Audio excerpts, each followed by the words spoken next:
অভিনেত্রী সীমানা আর নেই। অভিনেত্রী ও মডেল রিশতা লাবণী সীমানা আর নেই।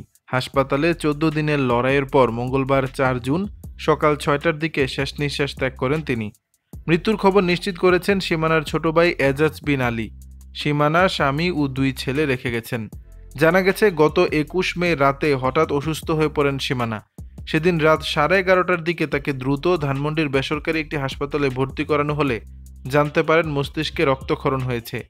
পরদিন আরও উন্নত চিকিৎসার জন্য সীমানাকে ধানমন্ডির আরেকটি হাসপাতালে নেওয়া হয়। এরপর চিকিৎসকদের পরামর্শে তাকে ঢাকার আগারগাঁওয়ে ন্যাশনাল ইনস্টিটিউট অফ নিউরোসায়েন্স হাসপাতালে ভর্তি করানো হয়। গত কয়েকদিন সেখানেই চিকিৎসাধীন ছিলেন। গত 25 মে এই হাসপাতালে তার মস্তিষ্কে অস্ত্রোপচার হয়। গত বুধবার বিকেল থেকে সীমানার চিকিৎসা চলছিল ঢাকার বঙ্গবন্ধু শেখ মুজিব মেডিকেল বিশ্ববিদ্যালয়ে। সীমানার শারীরিক অবস্থা প্রতিনিয়ত অবনতি হয়েছে। শুরুর দিকে তাকে আইসিইউতে রাখা হলেও বুধবার থেকে লাইফ সাপোর্টে রাখা হয়, কিন্তু সব চেষ্টা ব্যর্থ করে সীমানা চলে যান না ফেরার দেশে।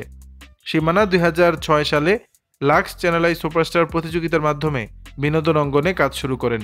দারুচিনি দ্বীপ সিনেমায় অভিনয় করে প্রশংসিত হন তিনি।